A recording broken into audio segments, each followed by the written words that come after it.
기도하겠습니다.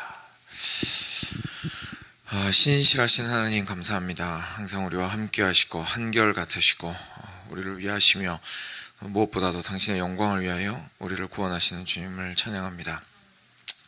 신실하신 하나님의 그 신실하심을 저희가 항상 기억하게 하여 주시고, 그래서 저희로 흔들리기 쉬울 때, 연약하고 죄악되어 저희가 참 하나님 앞에서 쉽게 흔들리게 될 때에 저희가 주님의 신실하심을 묵상하고 기억하며 주께 감사하고, 또한 그 신실하신 주님 안에서 주의 손길로서 다시금 일어나 걸어갈 수 있도록 하여 주시기를 간절히 간구드립니다. 하나님, 로마서 계속 묵상하고 있습니다. 좀 도와주셔서 이 로마서를 통하여 하나님의 복음의 그 진수를 저희가 맛보아 알도록 하여 주시옵시고, 이것을 통하여서 저희의 삶 가운데에서 신실하신 주님께서 끝까지 저희의 삶과 함께하기를 원하셔서 이 모든 구원 사역을 행하셨음을 저희로 기억하게 하여 주셔서 쉽게 흔들리지 아니하는 세상에 감당할 수 없는 그리스도인들로 붙들어 주시기를 간절히 간구드립니다. 감사하며 사랑하는 우리 주 예수 그리스도의 이름으로 기도드렸습니다. 아멘. 네, 로마서 3장입니다. 로마서 3장 1절부터 8절입니다.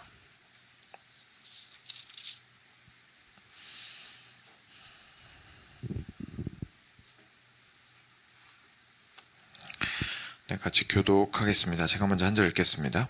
그런즉 유대인의 나음이 무엇이며 할례의 유익이 무엇이냐? 범사에 많으니 우선은 그들이 하나님의 말씀을 맡았음이니라. 어떤 자들이 믿지 아니하였으면 어찌하리요? 그 믿지 아니함이 하나님의 미쁘심을 패하겠느냐? 그럴 수 없느니라. 사람은 다 거짓되되 오직 하나님은 참되시다 할지어다. 기록된 바 주께서 주의 말씀에 의롭다함을 얻으시고 판단받으실 때에 이기려 하심이라 함과 같으니라. 그러나 우리 불의가 하나님의 의를 드러나게 하면 무슨 말 하리요? 내가 사람의 말하는 대로 말하노니 진노를 내리시는 하나님이 불의하시냐? 결코 그렇지 아니하니라. 만일 그러하면 하나님께서 어찌 세상을 심판하시리요? 그러나 나의 거짓말로 하나님의 참되심이 더 풍성하여 그의 영광이 되었다면 어찌 내가 죄인처럼 심판을 받으리요?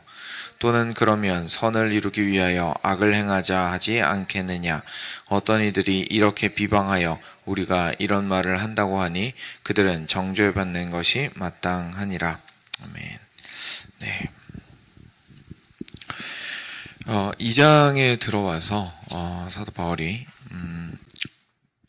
콕 집어서 이제 유대인들을 향해서 책망하고 그들의 죄를 드러내었던 것을 보게 됩니다. 네, 어제 말씀 기억하시겠지만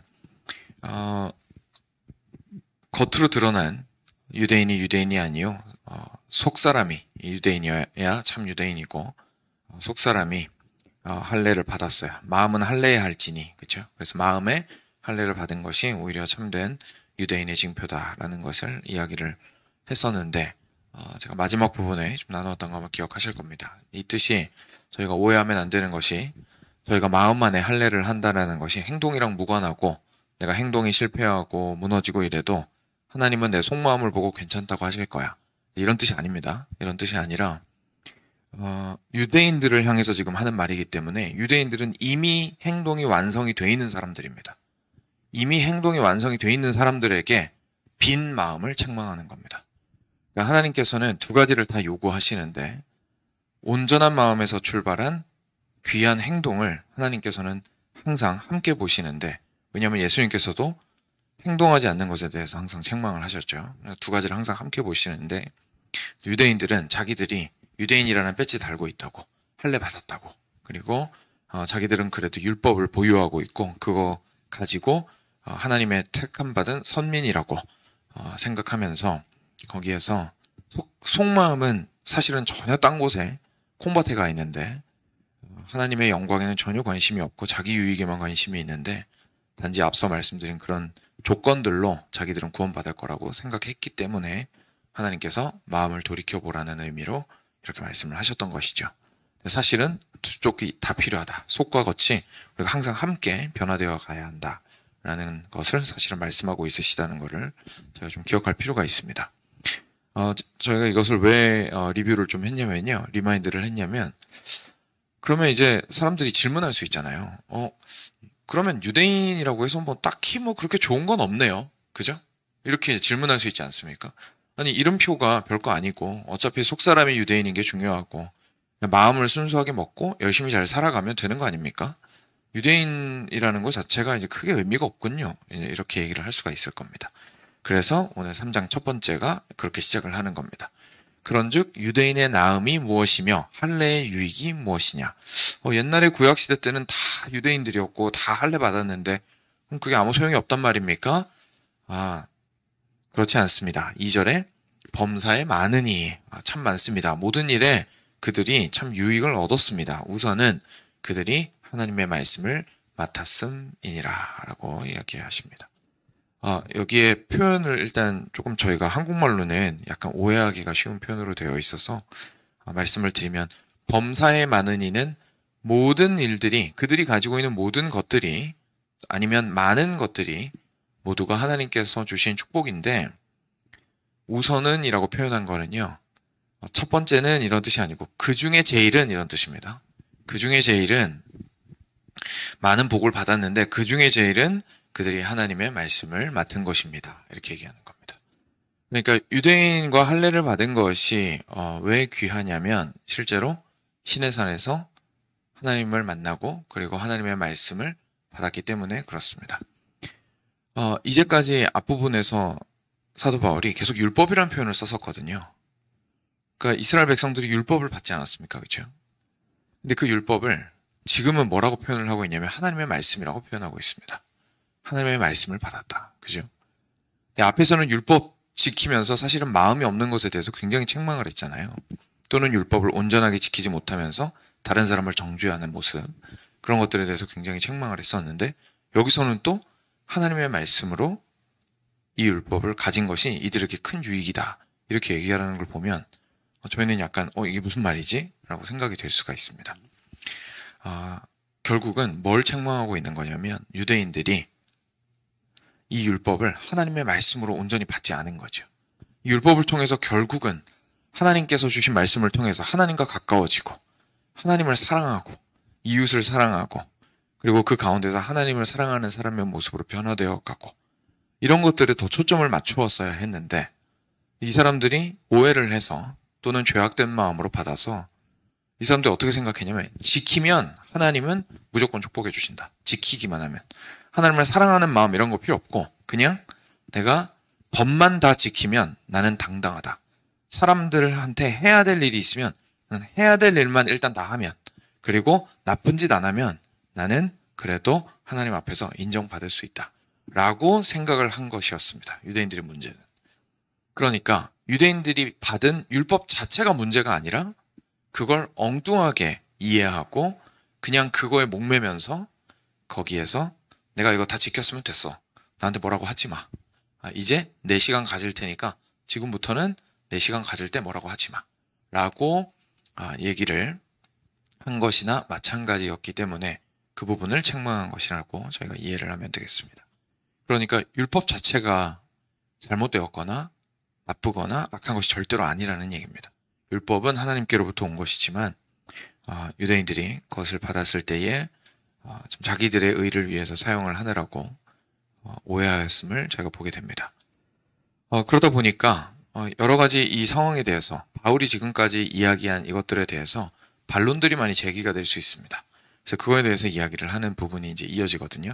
3절에 보시면 어떤 자들이 믿지 아니하였으면 어찌하리요 그 믿지 아니함이 하나님의 미쁘심을 폐하겠느냐. 이게 무슨 말이냐면 이런 겁니다. 지금 2장부터 기억하시겠지만 하나님께서 진노하십니다. 근데 그 진노가 유대인들은 비껴가지 않습니다. 유대인들도 진노받고 이방인들도 진노받습니다. 이 얘기했던 거 기억나시죠? 그러니까 지금 그 상황을 들면서 이렇게 얘기를 하는 겁니다. 우리 이렇게 얘기할 수 있잖아요. 하나님이 의로우셔서 우리를 진노하신다고요? 그런데요. 보세요. 지금 믿는 사람이 많아요? 안 믿는 사람이 많아요? 안 믿는 사람이 많죠. 안 믿는 사람이 많은데 그게 맞는 거 아닙니까? 이렇게 얘기할 수 있다는 얘기입니다. 이해되시죠? 대부분의 사람들이 아니라고 얘기하는데 대부분의 사람들이 안 믿고 있는데 대부분의 사람들이 거짓이라고 얘기하는데 하나님이 걷다 대고 진노하신다고요? 우리 보고 잘못했다고 얘기하신다고요? 유대인들이 아무리 그렇다고 당신이 그렇게 우리한테 얘기를 해도 우리 나름대로 전통 잘 지키고 율법 철저하게 지키고 우리가 하나님의 뜻을 어떻게든 지켜보려고 나라 망하고 막 예루살렘 부서지고 이래서 너무 고통당하다가 이제 겨우겨우 재건해가지고 여기에서 우리가 좀 살아보려고 애써서 살고 있는데 우리들끼리 잘 하고 있는데 하나님이 이런 우리들에게 진노하신다고요? 좀 아니지 않을까요? 라고 반론할 수 있다는 얘기입니다. 그러니까 어떤 자들이 믿지 아니하였으면 어찌하리요? 그 믿지 아니함이 하나님의 믿으심을 패하겠느냐. 그러니까 어떤 사람들이 하나님을 불신한다라는 사실이 꼭 하나님을 정의롭다라고 말할 수는 없는 거예요. 사람들이 결정한 것이 맞습니다 라고 얘기할 수 있는 거죠. 근데 4절에서 그럴 수 없느니라. 왜냐하면 사람이 아무리 많아도 사람은 거짓되기 때문입니다. 사람이 아무리 많아도 대부분의 사람들이 아니다 아니면 맞다라고 얘기를 해도 그들은 다 거짓되되 오직 하나님만이 참되십니다. 그렇기 때문에 세상 모든 사람들이 아니라고 해도 하나님이 그렇다라고 하시면 그런 거고 세상 모든 사람이 그렇다고 해도 하나님이 아니라고 하시면 아니라는 얘기입니다. 그래서 시편 51편에 주께서 주의 말씀에 의롭다함을 얻으시고 판단받으실 때에 이기려 하십니다. 여기서 이제 판단받으실 때에 이기려 하십니다. 이게 무슨 말이냐면 하나님이 의로우시기 때문에 사람들이 하나님을 판단하려고 하는 거예요. 하나님 이거 왜 이렇게 했어요? 하나님 왜 저 사람들 다 죽였어요? 하나님 왜 이 일은 이렇게 느리게 처리하세요? 하나님 이 일은 왜 이런 식으로 하세요? 하나님 저 이해가 다 안 되는데요. 하나님이 이상하신 거 아닌가요? 하나님의 선하심에 문제가 있는 거 아닌가요? 라고 사람들이 하나님을 판단하려고 든다는 겁니다. 근데 하나님은 항상 의로우셔서 그 질문에 항상 이기신다는 뜻입니다. 그 논쟁에서 이기신다는 뜻입니다. 당신이 항상 의로우시다는 걸 증명하실 수 있다는 얘기죠. 그러나 5절입니다. 우리 불의가 하나님의 의를 드러나게 하면 무슨 말 하리요? 자, 이거는 이제 다른 질문입니다. 그러면 또 다른 질문이 있습니다. 이렇게 되는 거죠. 왜냐하면 당신이 지금 방금 얘기한 게 하나님은 무조건 의로우시고 그리고 안 믿는 사람들이 불의하다고 얘기하셨습니다. 맞죠? 네, 맞습니다. 그러면 그걸 곰곰이 생각해 보면 사람들이 예수님 안 믿으면 사람들이 불의하면 도리어 하나님이 의롭다는 뜻이군요. 라고 반문을 하는 겁니다. 그래서 5절에 보시면 우리 불의가 하나님의 의를 드러나게 하면 그렇게 누가 물어보면 어떻게 말할까요? 진노를 내리시는 하나님이 불의하십니까? 이건 역시 6절에 결코 그렇지 않습니다. 만일 그렇다면 하나님이 어떻게 세상의 옳고 그름을 판단하고 심판하실 수 있겠습니까? 왜냐하면 사람들이 내가 불의할 때에 하나님의 선하심이 온전히 드러난다고 하면 7절 말씀이죠. 7절 말씀처럼 핑계를 댈 수가 있거든요. 핑계대면서 내가 불의할 때 하나님의 영광이 드러나시니까 그럼 난 계속 불의하겠습니다. 저한테 하나님의 영광을 위해서 살라고 하셨잖아요. 근데 내가 불의할 때 하나님의 의로움이 드러난다면 내가 계속 불의하게 살면 하나님의 의로움이 높이 드러나시겠군요. 그럼 저는 그냥 원래 살던 대로 살겠습니다. 하나님의 의 드러나시라고 하고 저는 계속 살던 대로 살겠습니다. 라고 얘기할 수 있다는 얘기입니다. 그러나 나의 거짓말로 하나님의 참되심이 더 풍성하여 그의 영광이 되었다면 어찌 내가 죄인처럼 심판을 받겠습니까? 그죠? 또는 그러면 선을 이루기 위하여 악을 행하자 하지 않겠습니까? 그러니까 하나님이 선하여지시기 위해서 나는 계속 악을 행하겠습니다. 어떤 이들이 이렇게 비방하여 우리가 이런 말을 한다고 하니 그러니까 사도 바울이 하는 말이 결국 이런 말이다 라고 사람들이 책망했다는 겁니다. 여기 비판했다는 겁니다. 그들은 정죄받는 것이 마땅하니라. 우리가 그런 말을 하고 있는 것이 아닙니다 라고 얘기를 하고 있는 것이죠. 아침부터 논리적인 얘기를 하면 머리가 갑자기 멈추죠. 쉽게 설명하면 이렇습니다. 정리를 하겠습니다. 하나님께서 항상 선하시다라는 사실을 타협하지 않아야 된다는 얘기를 하고 싶은 겁니다. 아무리 사람들이 자기가 선하게 살아서 자기 기준에 생각했을 때는 인정받을 수 있다고 생각을 해요. 그러나 그 유일한 선과 의의 기준은 하나님께 있기 때문에 사람들이 아무리 그렇다고 얘기를 해도 하나님이 아니라고 하시면 다시 생각해 봐야 된다는 얘기입니다. 그리고 사람들이 그 방법은 아닌 것 같습니다라고 이야기하는 것에 대해서도 기준은 언제나 하나님께 있어서 하나님께서 이게 맞다라고 하시면 그 방법이 사실은 맞는 것이다라는 것을 오늘 말씀이 이야기를 해주시고 있는 겁니다. 그래서 기준을 자꾸 사람한테 두려고 해서 오늘 방금 나왔던 이런 질문들 있잖아요. 사도 바울이 방어했던 질문들. 그걸 이제 조금 어려운 표현으로 보통 궤변이라고 얘기하죠. 그러니까 궤변은 결국 어떤 거냐면요. 정말 참된 것에 관심이 있어서 반론을 제기하는 게 아니고 이기려고 반론을 제기하는 겁니다. 그게 궤변이죠. 그러다 보니까 이기려고 하다 보니까 말을 막 짜 맞추는 거예요. 그래가지고 말만 들으면 맞는 것 같아요. 말이 돼요. 연결이 되니까요, 말들이. 그런데 그 말의 끝을 따라가다 보면 결국 파멸로 가게 돼요. 이게 듣는 말이 전혀 진리에 관심이 없고 결국은 누구를 위한 말이 됩니까? 이 말을 이어붙인 사람의 이득을 위해서, 개인적인 이득을 위해서 그 사람이 그냥 길을 만든 거죠. 함정을 판 거죠. 그래서 그 길 따라 가다 보면 결국은 나는 소위 말하는 호구가 되고 그 말을 한 사람한테 이득이 가는, 우리가 보통 궤변을 이제 그런 것이라고 얘기를 합니다. 궤변을 하게 되면 결국 말만 이어붙여서 말만 되게 만들고 사실을 꿍꿍이는 뒤에 있는 것을 궤변이라고 얘기를 하는데, 하나님에게 기준을 두지 않으면요, 우리 모두의 삶이 궤변이 될 수 있다는 뜻입니다. 그러니까 자꾸, 왜냐하면 우리는 우리 자신을 합리화를 해야 되거든요. 주변의 상황이 우리 너무 많습니다. 그렇죠? 어제 말씀에도 조금 나누었었지만 우리 주변의 상황과 환경과 우리를 미는 힘들이 있습니다. 그리고 우리 안에 우리의 성격이라는 것도 있고요. 그리고 우리가 어쩔 수 없는 죄성 같은 것들도 있고요. 그러니까 우리가 가만히 있으면 정말로 가만히 있는 것이 아니라 나름대로 외부에서 우리를 밀고 안에서 우리를 밀고 이렇게 합니다. 그러니까 그쪽 방향으로 우리가 움직일 때에는 우리 나름대로, 머리가 없는 사람들도 아니고 생각을 하고 움직이지 않습니까? 그렇죠? 그러니까 우리한테는 이유가 있는 거예요. 쉽게 말해서 변명거리들이 있습니다. 근데 그것들을 이어붙여서 제가 하나님 이렇게 하라고 하셨지만 솔직히 이렇게 하는 사람 없어요. 누가 그래요? 저만 이렇게 하면은 쪽팔리는 거 책임지실 거예요. 그죠? 저희 마음에 그런 마음이 들고, 하나님 저한테 이렇게 하라고 하셨는데 이거 누가 여기까지 도달할 수 있어요? 전 본 적이 없는데요. 그죠? 하나님께서 어떤 기준을 제시를 하실 때 하나님 제가 하려고 했었어요. 근데 솔직히 누구라도 저 같은 상황에 있었으면 이거 못해요. 이거 어떡합니까? 그죠? 그러니까 이 모든 것들이 저희는 어떻게 생각을 하냐면, 내가 처해 있는 상황에 누구라도 있었다면 나와 동일하게 행동했을 것이다 라고 생각을 하는 겁니다. 이건 무슨 말이냐면, 이 상황 때문에 나는 어쩔 수 없이 이쪽 방향으로 갈 수밖에 없었다는 얘기입니다. 그러니까 나여서 실패한 것이 아니라 누구든 오면 실패할 자리에 내가 있었다라고 얘기하는 거죠. 상당 부분 맞는 부분이 있을 겁니다. 사람은 실제로 성격과 성품의 영향이 당연히 거의 절대적이고요. 그리고 외부 환경의 영향도 엄청나게 많이 받습니다.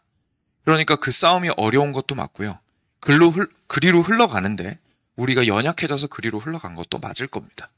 그런데 문제가 뭐냐면 맨 끝에 우리가 뭐라고 말하냐는 겁니다. 하나님, 그러니까 괜찮습니다 라고 말하는 게 문제인 겁니다. 하나님, 제가 환경 때문에, 제 안에 저의 성향 때문에 여기까지 흘러왔습니다. 그래서 어쩌시려고요? 이 말에 문제가 있다는 얘기입니다. 이건 무슨 말인 거냐면, 하나님, 저한테 나쁘다고 말하지 마세요. 하나님, 저 이렇게 흘러왔으니까 이거 어쩔 수 없었어요. 그러니까 하나님 저한테 불의하다고 말씀하지 마세요. 끝이 그렇게 난다는 겁니다. 왜 이해 못 해주세요? 왜 괜찮다고 말 안 해주세요? 왜 100점 아니라고 뭐라고 하시는 겁니까? 왜 자꾸 저한테 끝까지 가자고 얘기하십니까? 저 그래도 마음이 없었던 사람은 아니었습니다. 라고 자꾸 얘기한다는 거죠, 우리는. 그런데 이것은 하나님께서 예수님을 왜 보내셨는지 사실 이해를 못해서 이렇게 이야기를 하는 것입니다. 예수님을 보내신 이유는 하나님께서 우리한테 요구하시는 게 우리 스스로의 힘으로써 100점 맞으라는 게 아니기 때문에 그렇습니다. 그러니까 우리의 첫 번째는, 예수님이 필요한 첫 번째는 그 흘러와서 돌아온 곳에 도착한 곳에서 내 인생을 책임지는 겁니다. 하나님, 환경에 제가 졌습니다. 하나님, 제가 죄악됩니다. 하나님, 저의 성품이 연약했습니다. 하나님, 사람들이 다 그렇게 말한다고 해서 저는 그것이 옳다고 생각했습니다. 그리고 제가 오늘 이 자리에 온 것에 대해서 핑계치 않겠습니다. 네, 저는 하나님의 진노 아래 있는 자입니다. 저는 괜찮지 않습니다. 라는 얘기를 하라는 겁니다. 지금까지 여기서 쭉 이어온 얘기가. 왜냐하면 아직 예수님 얘기 안 나왔잖아요. 여기까지만 보고 로마서를 보고 끝내면 안 되고 이 다음에 예수님 얘기가 나오는 겁니다. 그런데 그 자리에서 예수님께서 나를 당신의 품에 안아주시고 그럼에도 불구하고 나를 학생 삼아주시고 당신 나라 백성 삼아주시고 당신 아들, 딸 삼아주셨습니다. 주님, 그러니 제가 예수님 없으니까 되겠습니까? 예수님만으로 제가 하나님의 진노를 피할 수 있습니다. 라고 얘기를 하라는 겁니다. 그래서 거기서부터 출발하는 새로운 삶에 있어서는 여기에서 우리가 하나님, 제가 진노 아래 있는 자입니다라는 걸 인정을 해야만 예수님 안에 들어온 다음에 다른 삶을 시작할 수가 있습니다. 삶은 상황에 휘둘려서 사는 게 아니구나.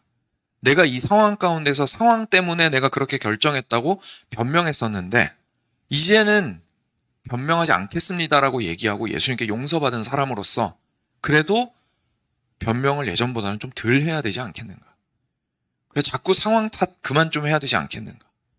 내가 예수님을 붙들고 이미 이기신 이 싸움을 오늘 한 걸음은 조금 더 나은 선택을 해보자. 예전에 이런 압박과 압력이 있을 땐 노라고 말을 못했는데 오늘은 한 번은 그래도 노라고 말을 해보자. 내 안에 죄악된 욕구에 대해서 그래도 오늘은 한 번은 더 노라고 말하고 한 번은 더 피 흘리며 싸워보자 라고 얘기하며 계속해서 걸어갈 수 있게 되는 것이죠. 근데 예수님 믿기 전에 가지고 있었던 그 삶에 대해서 그냥 하나님 앞에서 그냥 인정을 하고 넘어가요. 하나님 왜 괜찮다고 안 하세요? 그 남들보다는 괜찮았어요. 이렇게 하고 예수님 믿잖아요. 그럼 그 다음에 삶도 변화가 없는 겁니다. 왜냐하면 애초에 나를 여기까지 인도했던 그 논리를 버리지 않았거든요. 같은 상황에 예수님 믿은 다음에 처하면 똑같이 선택할 겁니다. 그렇죠? 그렇기 때문에 우리가 이전 삶에 대해서 내가 무너지고 심정적으로 무너지고, 왜냐하면 이미 시간은 다 지났잖아요. 심정적으로 무너지고 괴롭고 아프고 상처가 되고 하더라도 우리가 하나님 앞에서 하나님의 진노 아래 있는 자였군요. 제가 핑계치 않겠습니다. 라고 말하며 그리스도의 십자가를 바라볼 때에 우리는 참된 은혜를 누리게 되고 우리가 소위 이야기하는 참된 그리스도인의 모습으로 계속해서 변화되어 가게 될 것입니다. 함께